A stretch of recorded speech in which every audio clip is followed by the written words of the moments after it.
আসসালামু আলাইকুম। আমি আরিফ খান। ইউরোপিয়ান ট্যুরস ভ্যাকেশন থেকে আপনাদের স্বাগতম। আমি গত ভিডিও কথা বলছি সাউথ কোরিয়া বিজনেসম্যানদের আ ইম্পোর্টেন্ট রিকোয়ারমেন্ট নিয়ে। যারা বিজনেসম্যান তারা ট্যুরিস্ট ভিসাতে কী ডকুমেন্টস লাগবে। আজকে কথা বলতেছি যারা চাকরিজীবী তাদের ২ টা বিষয়ে খুব ফোকাস দিতে হবে। সেটা হলো ব্যাংক স্টেটমেন্ট এবং ট্যাক্স রিটার্ন সার্টিফিকেট।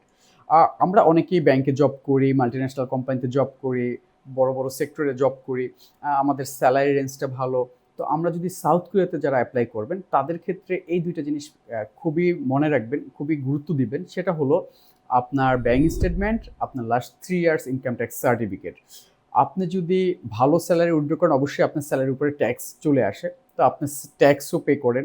তো সেক্ষেত্রে এপ্লাই করার আগে মাস্ট বি লাস্ট 3 ইয়ার্সের ইনকাম ট্যাক্স সার্টিফিকেটটা আপনার ভিসা অ্যাপ্লিকেশনে আছে কিনা ভালো করে চেক করে নেবেন। পাশাপাশি আপনি যে ব্যাংক স্টেটমেন্টটা দিচ্ছেন এম্বাসিকে, সেই ব্যাংকে অবশ্যই লাস্ট ব্যালেন্স আপনার ১০ লাখ বা ১২ লাখ বা ১৫ লাখ টাকা দেখাচ্ছেন, সেটা ডিফারেন্ট ইস্যু। কিন্তু আপনি কি স্যালারি স্টেটমেন্টে দেখাচ্ছেন নাকি পার্সোনাল সেভিংস স্টেটমেন্টে দেখাচ্ছেন, সেটা একটা ইস্যু।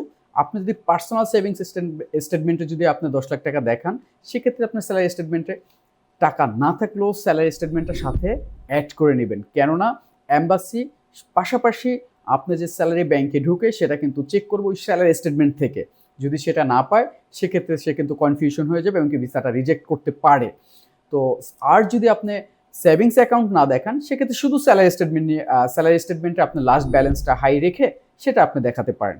আরেকটা ইস্যু হলো ব্যাংক স্টেটমেন্টে must be last 3 month or 4 month অথবা 6 মান্থের ভিতরে দেখবেন সর্বনিম্ন কত টাকা ব্যালেন্স হয়েছে। আপনি অ্যাটলিস্ট ট্রাই করবেন ২ লাখ বা ৩ লাখ টাকার নিচে যাতে ব্যাংকের ব্যালেন্সটা না নামে। যদি এইটা করতে পারেন তাহলে আপনি ভিসা পাওয়ার ক্ষেত্রে অনেকটা এগিয়ে গেলেন এবং কি ভিসা পাওয়াটা খুবই ইজি হয়ে যাবে আপনার জন্য। আমরা অনেকে করি কি ভিসা অ্যাপ্লিকেশন করার আগে ব্যাংকে অনেকগুলো টাকা স্টেপ বাই স্টেপ ডিপোজিট করে লাস্ট ব্যালেন্সটা আপ করে আমরা এম্বাসিকে দিয়ে দিই। কিন্তু ইতিপূর্বে আপনার যে ১ মাস আগে ২ মাস আগে আপনার ব্যালেন্স নেমে গেছিল ২০,০০০ টাকায় বা তার আগের মাসে ব্যাংকের ব্যালেন্স আসছে ৪০,০০০ টাকায় বা কারো আসে এমন আছে ১০,০০০ ৫,০০০ টাকাও নেমে যায়। হ্যাঁ? তো এই জিনিসটা থেকে আপনি অবশ্যই নিজেকে দূরে রাখবেন। কেননা এটা কিন্তু একটা হেলদি ব্যাংক স্টেটমেন্ট বলে না।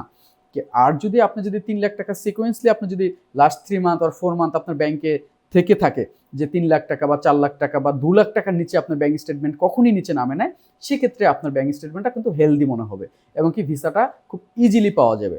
তো এই জিনিসগুলো আপনারা মাথায় রাখবেন। ইনকাম ট্যাক্স সার্টিফিকেটে অনেকে শুধু আপডেট ট্যাক্স সার্টিফিকেট দিয়ে এপ্লাই করেন। হ্যাঁ, ঠিক আছে করা যায়, কিন্তু লাস্ট 3 ইয়ার্সটা দিতে পারলে অনেকটা ভালো।